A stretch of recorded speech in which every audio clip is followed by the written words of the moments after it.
Hello? You play to win the game.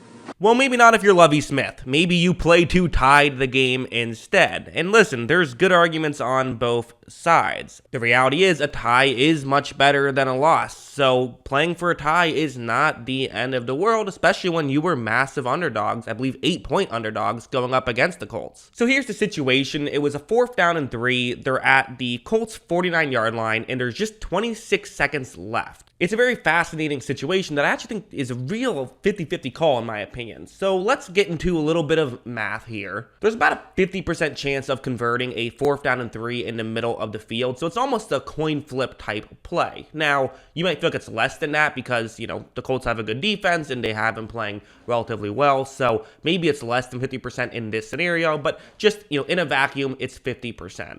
If successful, we'll say you get the ball at the 45-ish of the Colts. That's kind of around where you would have the ball. And if unsuccessful, the Colts get the ball at their own 45-yard line. So you could just simply, from this perspective, say, okay, well then it's the correct call to go for it, right? If it's a coin flip either way, but it helps you to, you know, more than it would help them, it probably makes sense to then go for it there. I think you could certainly make that argument, but I also do understand the flip side because the reality is a loss is actually a lot worse than a tie. It feels like a tie should be, you know, just half of a win, half of a loss, which it technically is. But given the fact that ties are so rare, it almost is like a win. Just a win that means you will not get any more tiebreakers. So it actually does help you, like if you're trying to make the playoffs, a tie helps you a lot more than, a loss to a tie helps you a lot more than a tie to a win does. So because of that, I actually do think that there is some logic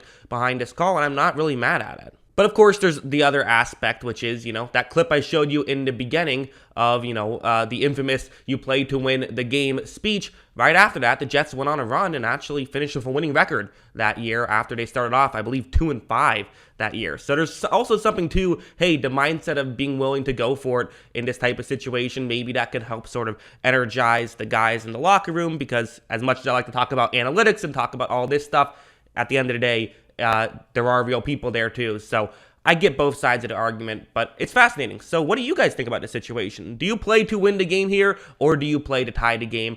I kind of think I'm the Texans. I think that maybe we're a little bit outmatched. Just that's how I felt going into the game. I think I played a tie. I think I actually agree with Lovie here, but I get both perspectives. What do you guys think?